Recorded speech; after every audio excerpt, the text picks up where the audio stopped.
I can't think of a better example of the French influence on Vietnamese food than the banh mi sandwich. Thin crusted baguette, braised meats, pickled vegetables, fresh herbs, all in one sandwich. In this video, I'm going to show you one of my favorite banh mi with sweet and savory red cooked pork. The first step for this banh mi is to make red cooked pork. This is a southern Chinese technique of cooking pork in soy sauce and spices. We have a 1 pound piece of pork shoulder cut into 2 pieces. Dark soy sauce, light soy sauce. These are really the ingredients that give it the color, hence the term red cooking. Chinese rice wine, 2 sticks of cinnamon, and some star anise, 3 pieces. Lastly, I'm going to add enough water just to cover the pork. After that, all I need to do is bring it up to a boil. As it comes up to a boil, I want to make sure that the pork is submerged. If it isn't, I'll just add a little bit of water to make sure it is covered. Then I want to skim off any of the foam. Then we'll lower this to a simmer for about an hour until it's nearly tender. One other element of the sandwich that needs a little advanced prep is our carrot and daikon pickles. No need to cook them, really simple to make. First thing I'm going to start with is plain old distilled vinegar, a half cup of that. Then a half cup of granulated sugar, half teaspoon of kosher salt. We'll whisk that a bit. You really don't need to whisk it until it's dissolved. Then next I'll add my carrot and daikon. The carrot and daikon julienne can be cut by hand or with a mandolin. I just need to give it a stir. Now after these are stirred, I like to marinate them for at least 30 minutes, but really no longer than 24 hours. If you see there's still some granulated sugar, just come back and stir it in about 20 minutes and it'll be fine.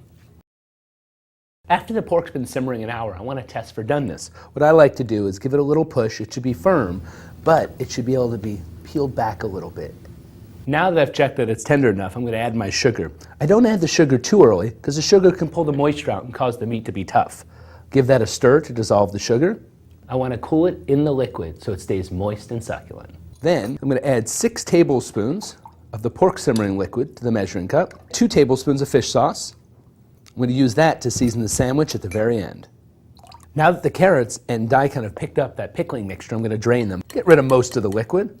A few drops is okay. It actually seasons the sandwich. Now that the meat's cool, let's slice it. Get it ready for the sandwich. Take that, slice it into thin strips. You can see it's got that red hue on the outside from the soy sauce. Inside is cooked through. So now I've got everything ready. Let's make the sandwich. Starting with a light, thin crusted baguette, I'll slice it in half lengthwise, leaving the spine intact. First thing, some mayonnaise. The mayonnaise I tend to spread on the top half. Okay. Second is my pate. The pate I did add some butter to, so it was spreadable, so it's nice and soft. That goes on the bottom. Now this, I'm making 1 sandwich here. The recipe makes 2, but I'll make 1. There we have it. So we've got our mayo, our pate. Next, I'm going to add my lettuce leaves. Vietnamese sandwiches don't have a lot of filling. I took the tip of the green leaf lettuce and pulled those off. And here. Next, the pickled vegetables, which have been drained with most of their liquid. That comes down the center. Notice the pickled veggies, there's a fair amount of them. They're really a seasoning in here. Cucumbers. Less of the cucumber than the julienne vegetables, the pickled ones. The shaved scallions, very light with the scallions. Sprigs of cilantro, the whole sprigs, not just the leaves. Some of the tender stems are fine. Jalapeno slices. Any chili will do. Those are evenly distributed, so we get no really spicy bites. And then lastly, the pork. Place that in here, single layer, and spread them out. Make sure to fill up the whole sandwich with that. Fill in any gaps. And lastly, I'm going to add a sprinkling of the simmering mixture, which is mixed with the fish sauce. I want to use 4 tablespoons of that. The sandwich is complete as it is, but if you can find it, pork floss, as it's called, which is cooked pork, which has been pounded and shaved and sometimes fried. It's a great accompaniment to it.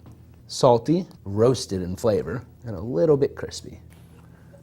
So now that the first sandwich is assembled, let's cut this and put it on the platter.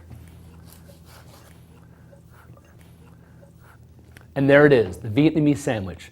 Sweet and salty, spicy, crispy, everything all in one sandwich. I'm saving this last one for me.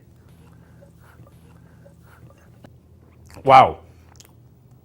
Everything comes together in one bite. It's like a party in your mouth.